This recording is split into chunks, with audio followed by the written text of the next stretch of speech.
When me and Pastor started talking about our youth services here in the sanctuary, he said it would be nice to have one of the youth maybe speak.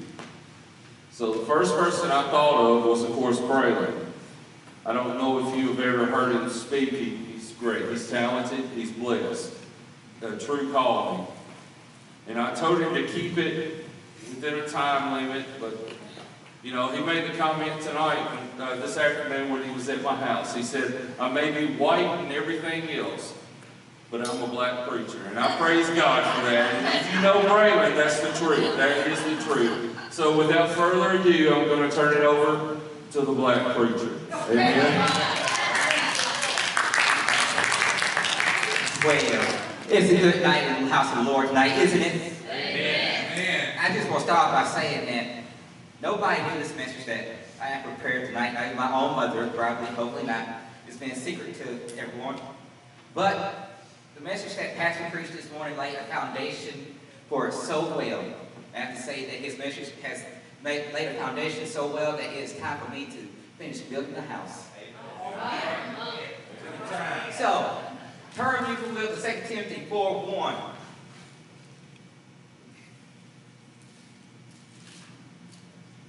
When you're there, just, say hallelujah.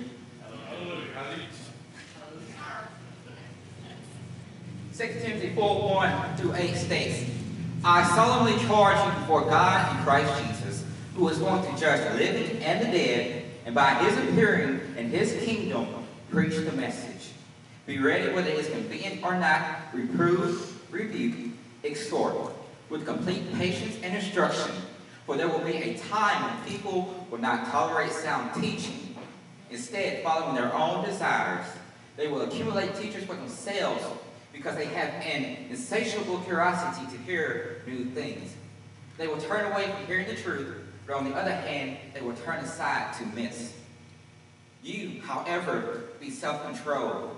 In all things endure hardship. Do an evangelistic work. Fulfill your ministry. For I am already been poured out as an offering. The time for me to depart is at hand. I have competed well. I have finished the race. I have kept the faith. Finally, the crown of righteousness is reserved for me. The Lord, the righteous judge, will award it to me in that day. And not to me only, but also to all that set their affection on his appearing.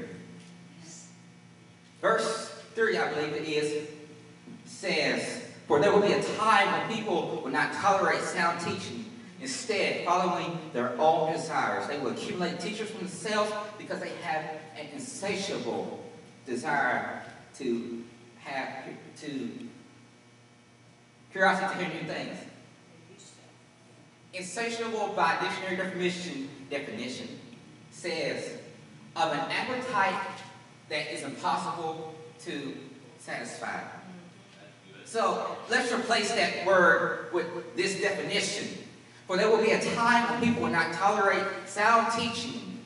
Instead, following their own desires, they will accumulate teachers for themselves because they have an incurable appetite or desire for curiosity to new things. What do you want? What do you want? Corey, what do you want? Pastor, what do you want? I have two questions I want you all to consider as I go throughout this message tonight. The first one being this: what will your legacy be? What will your legacy be? The second question is, what will your legacy be to Abundant Life Assembly of God? What will you leave this church? What will your legacy be to this church? So, what is a legacy? By dictionary definition, it is an amount of money or property left to someone in a will. An amount of money. I think it seems to be different. See, earlier this year, I love Broadway plays, productions. And earlier this year, I found a Broadway production called Hamilton. And in this, I think it's just coincidence because I found this and then I have this message that these songs go so very long with my message. So I took a bit of a song that illustrates what a legacy is to the T. This is Hamilton inside his last moments before he died, because he and Eric Bird faced off in a duel and he dies. But anyway, this is, everything ends in death, doesn't it? I don't know. You found the country and you died. It's funny, huh? But anyway, this illustrates so well what a legacy is. I think it's better than the dictionary definition. I imagine death so much it feels more like a memory. Is this where it gets me? On my feet, several feet ahead of me. I see it coming. Do I run or fire my gun or let it be? No. Burn. My first friend, my enemy. Maybe the last face I ever see. If I throw away my shot, is this how you remember me? What if this moment is my legacy? Legacy. What is a legacy? It's planting seeds in a garden you never get to see. I wrote some notes at the beginning of a song someone will sing for me. America, you great unfinished symphony you sent for me. You let me make a difference. A place where even orphan immigrants can leave their fingerprints and rise up. I'm running out of time. I'm running away. Time's up. Wise up. Eyes up. I don't know, could y'all hear that? Y'all need to play it again.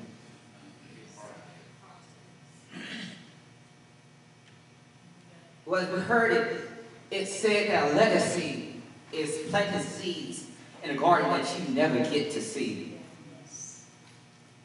Huh. Never thought of legacy like that before, have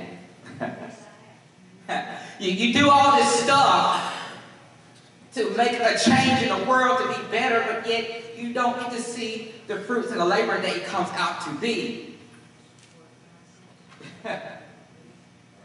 So why do so much stuff to leave a legacy? Well, I tell you right now, I've done so much stuff myself to kind of start my legacy. You know, anytime I can make a change, I'm trying to make a change, because that's why I've been called to do, make a change. God has called you all to make a change as well. You might not know it yet, but He has called you to make a change. Say it with me. We will make a change. We will make a change.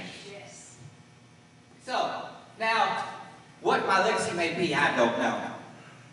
But I can say that I wrote some notes at the beginning of the song that someone will sing for me. America, this great unfinished symphony has sent for me. So, I go to the next case in point. Why would you leave a legacy? As my mother is too far ahead of me, but that's all right. So, if you want to, you don't have to. You can turn to Psalm 78, 1 through 8. This just explains a little bit to why we would want to leave a legacy.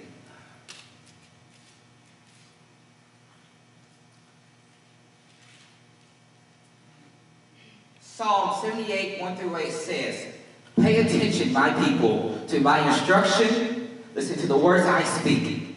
I will sing a song that imparts wisdom. I will make insightful observations about the past, what we have heard and learned, that which our ancestors have told us. We will not hide from their descendants. We will tell the next generation about the Lord's praiseworthy acts, about His strength and amazing things He has done. He established a rule in Jacob. He set up a new law in Israel. He commanded our ancestors to make His deeds known to their descendants, so that the next generation, children yet to be born, might know about Him. They will grow up and tell their descendants about them. Then they will place their confidence in God. They will not forget the works of God, and they will obey His commands.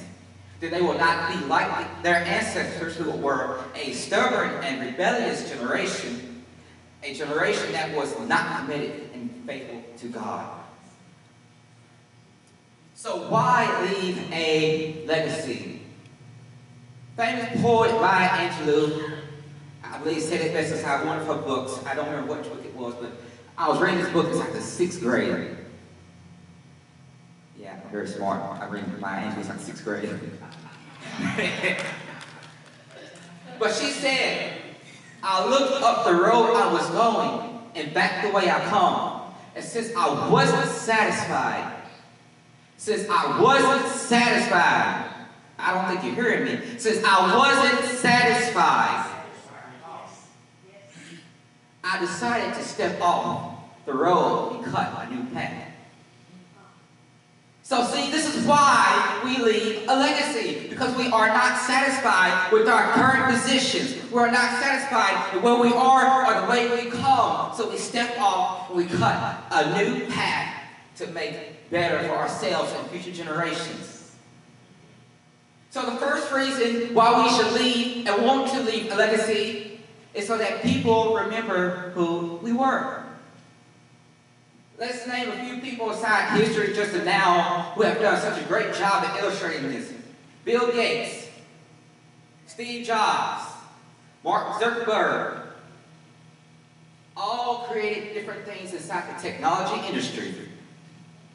Mark, Facebook. Everybody loves Facebook, don't they? Wouldn't be possible without him and a couple of his friends inside of the door one night. Bill Gates created HP, Dell, Microsoft. We have computers because of him. And of course, Steve Jobs. Multi-billionaire who's now dead. Everybody dies when they get success. Why that is, I don't know. But he created Apple, iPhones, iMacs, and all that good stuff. But why did these people do this?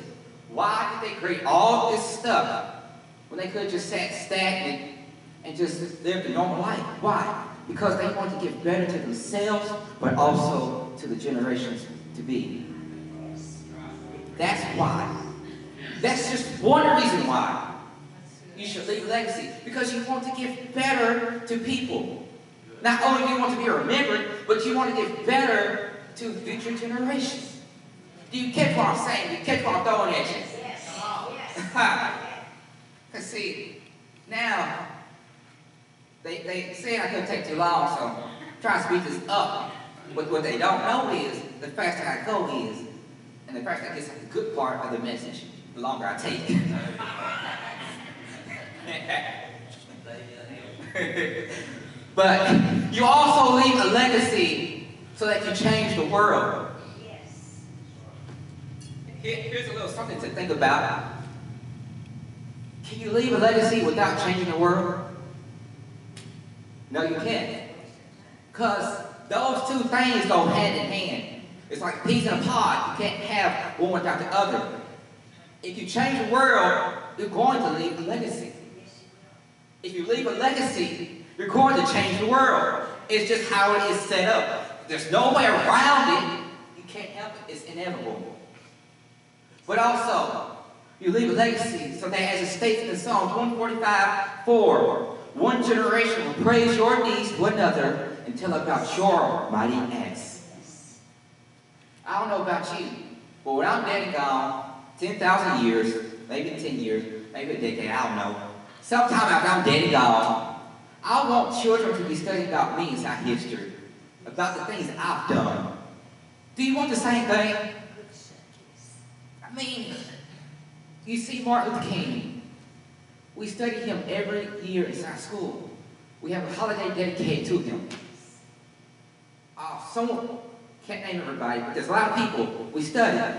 I don't know about you, but I want to be one of those people to where I'm dead and people are learning about what I did to change the world. Yes.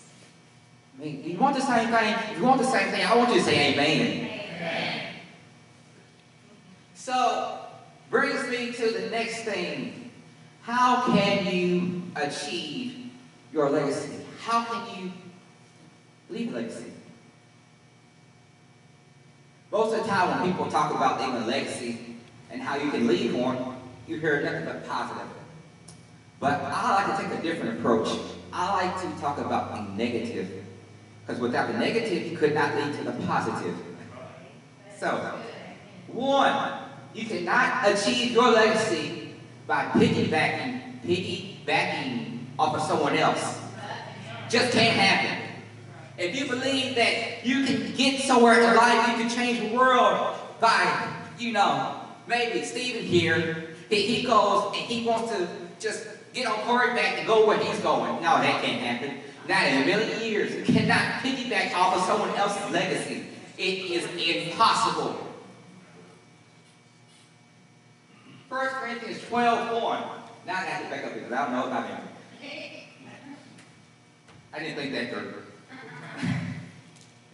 1 Corinthians 12:1. Now I got to turn him. Okay, I had that up there. With regard to spiritual gifts, brothers and sisters, I do not want you to be uniform. Uniform. I like uniform better.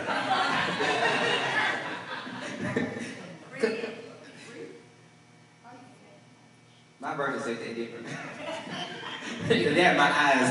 I didn't know. I like uniform better because it goes more along. So I'm going to change that up just a little bit. Hopefully God forgive me. King James says ignorant. That's even better. Okay. That's even better. Don't be ignorant. I'm going to tell you like black folks say, don't be ignorant. Can't be ignorant. And what I see this is saying is simply that you cannot go with someone else. You cannot be blind to what's right in front of you for you. You cannot be blind to that. See, God has a plan for all of us, as it states in Jeremiah 29:11, as we all know that verse too well. You cannot be blind to what's in front of you, because it might be okay for you to wear and be looking like and have the same goals and concepts inside school, or when if you're a police officer, you go to work. But you cannot do that here because God does not want that. If God wanted everyone to be the same, to have the same gifts, to leave the same legacy, then what's the point in us being here? There is none, right? There's a reason. Now, for all my science people, who loves science? Love science? I'm going to talk about a little fish called the shark and remora fish. You know what they do? They form a mutualistic bond. Because see, the remora fish, what they do is they latch onto these sharks. Now, let me remind you, sharks aren't hurtful people. They're just like dogs. They just want to be loved. They just want to be loved. They just want some love. But these remora fish, what they do is they latch on to the sharks so they can feed off what the sharks have eaten. So, but neither the shark nor the fish is harmed. So, we do this in life. Everybody does this. Even I do it. So I'm preaching to the choir. Everybody does this. Everybody does this. We want to get off of someone else when God says, get off your own behind and get it yourself. Yes. I don't think you heard me. We want to go off of somebody else when God says, get off behind and do it for yourself. Amen. If you heard me, let me hear you say amen. Amen. You know what these remora fish are sometimes called? Sucker fish. Let me tell you something. If you try to suck your way through life, you're going to be sucking yourself. You get my flow here.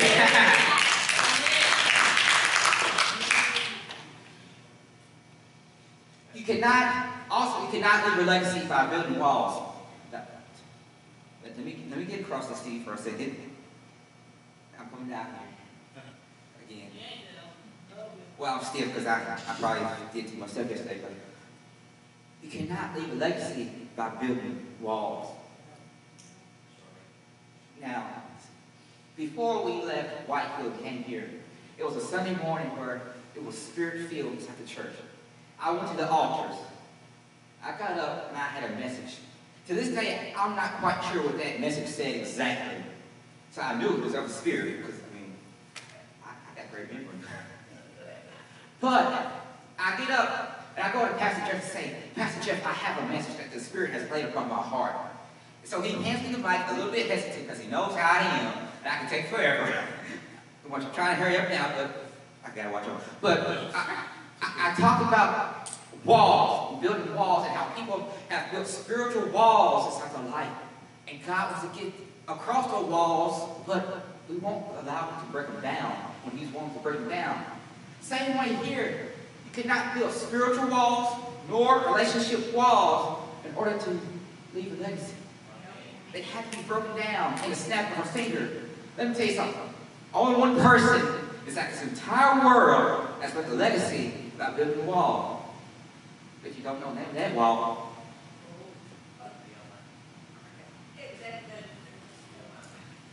Great Wall of China. He built that wall and China's kept safe. That's why we have so many things made in China. Let's not get started on China now. There's one more negative I have to say, but like I said, without the negatives, there will be no positives. So I want to throw in one positive right quick. And just to say that you can achieve your legacy by going after what you want and by being persistent. And again, this is illustrated so well by this Hamilton musical on Broadway. Let me give a little background on this. Aaron Burr and Thomas Jefferson are running for president. Thomas Jefferson has the most votes, kind of like now. So Aaron Burr is doing whatever he can to get elected. And with that being said,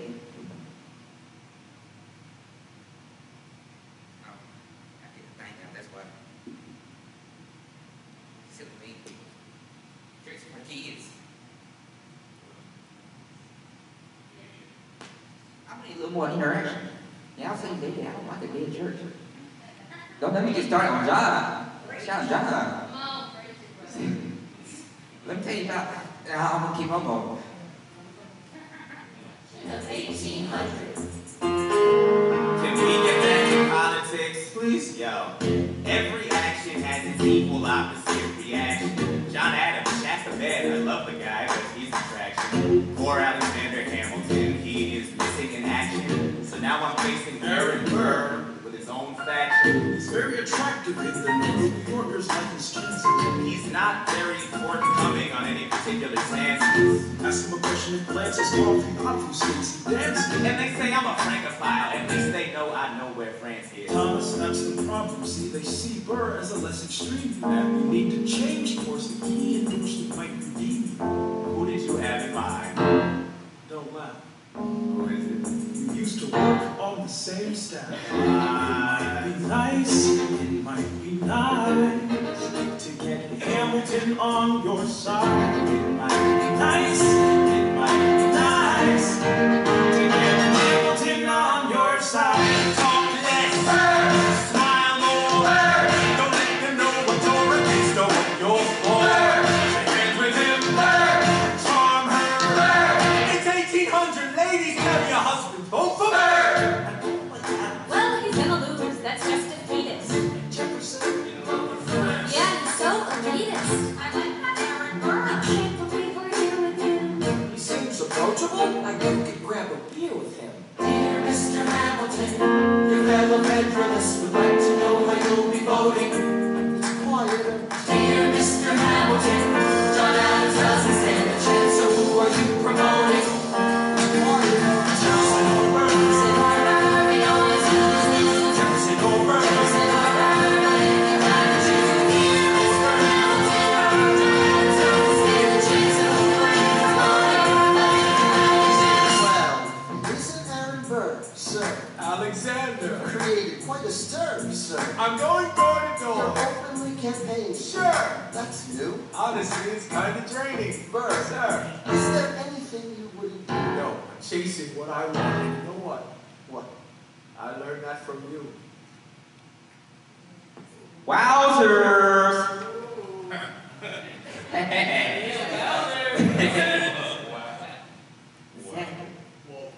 So you got this person who's doing everything in his power, which at the time open campaigning was not a thing you did. You did not go door to door openly campaigning. It just didn't happen. But you got this person who's breaking the rules of political campaigning just so he can have the chance at winning office. Now, if that's not determination, I don't know what is, If that's not going after what you want and being persistent, I don't know what is. Do you get what I'm saying? I don't think you are. Because it's still quiet. I don't think you are. You don't get what I'm saying, do you? I gotta go deep. You get what I'm saying? You have to stay. If you want something, get it. Get up, go get it. Get up, go get it. Say it with me. Get up, go get it. Get up, go get it. You have to be persistent. You know what? You can't say, oh, it's Monday. I'll go after my dreams right now, but on Tuesday, I'm going to take a rest. Then Saturday, I'll get back going to my dreams. No, it don't happen like that. See, if you want it, you got to start on Sunday, go on Monday, go on Tuesday, go on Wednesday, Thursday, Friday, and Saturday, all the way over again. 365 days, you're 24/7. Did I get amen? Amen. You don't achieve legacy. You don't change anything if you sit down and do nothing. It just is impossible. I would not be where I am today, myself, if I did not take that step of faith and courage to, maybe just start. Just start somewhere. I always knew I was destined to be a pastor, but never this early in life. But I took that step of faith and I just started. And I changed my world, but I believe I'm changing other people's world too, because you're going to hear my thoughts. So what you got to do to change the world, you got to be persistent and go after what you want. Even when it goes against all other laws of the land. See, this comes in hand right here. Because one day, it will be illegal to step out on that road and talk about Jesus. Yes. But if you want people, if your dream is to see people saved no matter what, you got to break the rules. You got to be persistent about it. You got to break the rules. Because see, God is calling. There will be a day when every knee will bow, every tongue will confess. Jesus Christ. Yes. Amen. See, I won't put too much energy in this, because if I get too much energy, y'all ain't never going home. Last thing I see to why you can or cannot achieve a legacy is that you cannot achieve a legacy by sitting on your hind end. Now, I just want to apologize forefront. I'm going to try to be nice as I can, but this is a point that don't always come across nice with me, because God called me to be a truthful preacher, not one of those put salt on the earth preachers. So I'm as blunt as I can be. And I'm going to be blunt with you all tonight. We all want to see this church grow, am I right?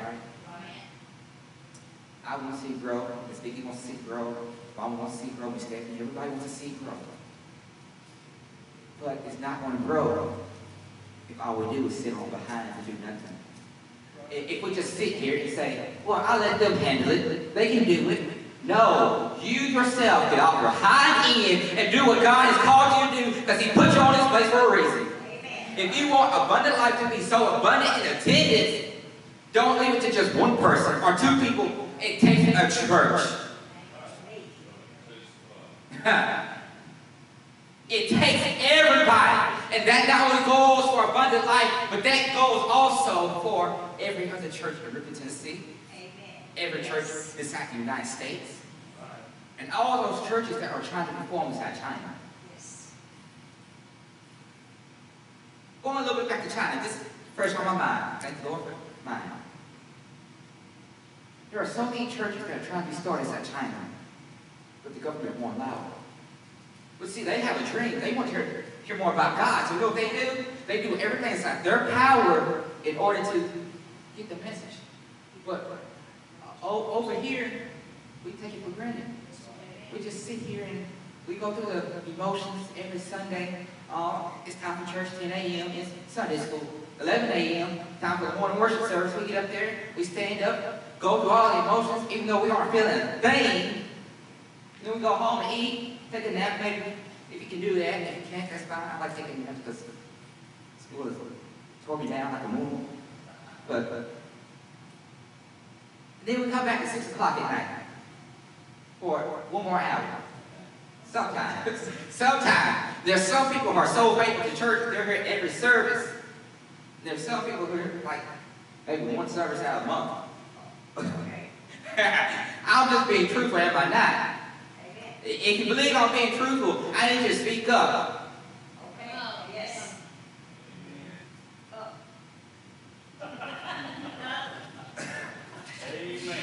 So anyway, if we want to see a change within this church, within our lives, we have to get up off of this little thing called hiding in. Some people got a lot of it, some people got none of it. But still, whether you got a lot or you got none, you got to get up off of it and do what God has called you to do. Right.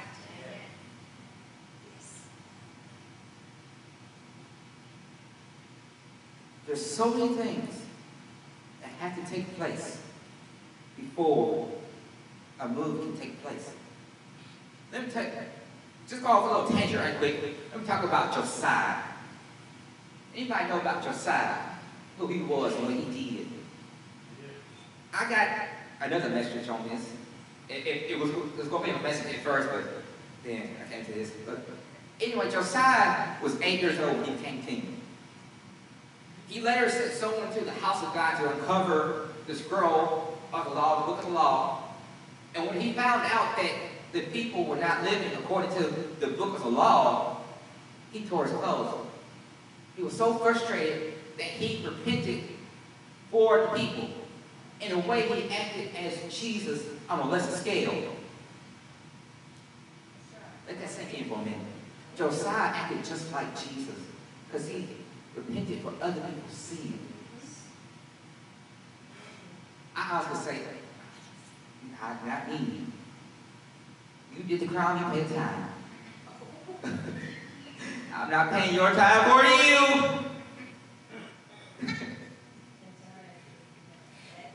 It is, and it should not be like that at all. But it's a deadly curse mark. But anyway, Josiah, when he found about these things, not only did he tear his clothes, but he sent people to the temples to tear down everything, every single thing that they had built as idols. He sent people to tear it down. And after they tore it down, he took all the ashes, all the crumbs, and spread them across their graves. Let me just say, wow. And let me just tell you why this is such a wow. Because what this basically means is all the stuff that they built, everything, doesn't mean a thing. He takes these ashes and spreads them across the grave just to say that these things died along with you. So will you be like Josiah and will you leave a legacy such like that? Will you be like all these other great people and leave a legacy like that? So, as I end a little bit, I got a few more things. Almost done. In record time. By the way. What are the results of a true legacy? One is that people remember you after you're way dead gone. After there's probably nothing but a casket left, if there's even that left. They remember you. Also, so that future generations are getting back here. And maybe not even future generations, but also the current generations as well. Everybody's done it so far. While we have the technology we have now, while we got cars, cameras, phones, laptops, music, people want better. And also so that you change the world. Remember I said that you can't leave a legacy and not change the world. They go hand in hand. You can't have one without the other. If you change the world, you leave a legacy. If you leave a legacy, you change the world. And also so that one generation will praise your deeds to another about your mighty acts. Wayne Corderio, who is the founding pastor of New Hope Christian Fellowship in Honolulu, Hawaii, said it like this. The true legacy of a servant will not be determined by what he has done, but by what others do as a result of what he has done.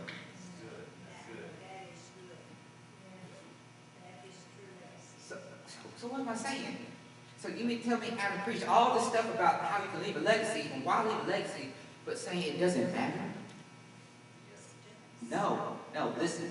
What that quote is saying is that, matter of fact, it does matter. All it's saying is that what somebody else does, someone else does.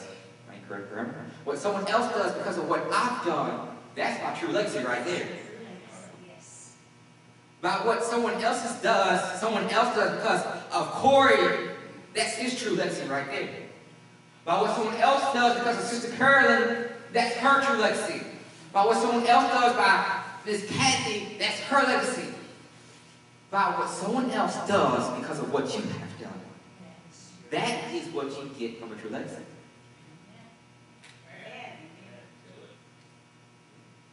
You get what I'm saying? Yes. You get where I'm coming from.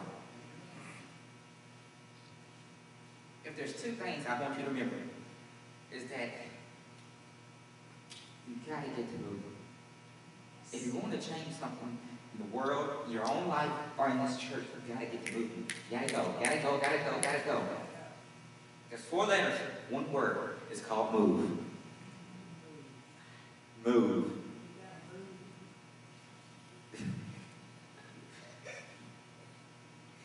And also, God has called you to a higher calling. And He wants to elevate you, but He cannot elevate you until you let Him. You got to break down those walls. Just got to break them down. You cannot be elevated until you break down the walls.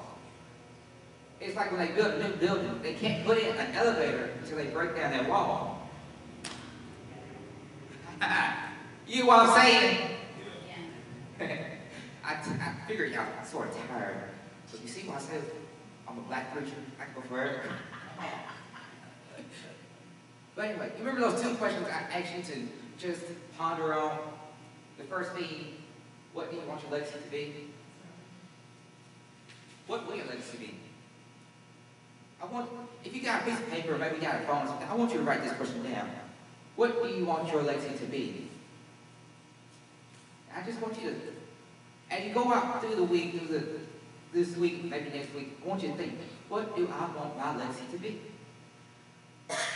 Secondly, also write down, what will, this is what it gets you. This is where it gets me. There's a difference in want and will. See, you can want your legacy to be this, but what will your legacy to this church be? Not what do you want it to be, but what will it be? Will you be known as one of the people who kept something from happening? Kept from the Lord moving? Or will you be one of those people when down the line they say, this person helped us usher in the Spirit of God every Sunday, every Wednesday? What will it be to this church? Remember those 2 questions. Ponder about them this entire week. Because you never know. I might ask you what you got. I might ask you. You never know. And I just want to say, as I do end here, that it's been a pleasure. It's been over a year since I've had a microphone and I've talked. So it's been a pleasure that it's been with you all here. So, and also you all should be a pleasure too because you had this great person speaking before you. Amen, bro.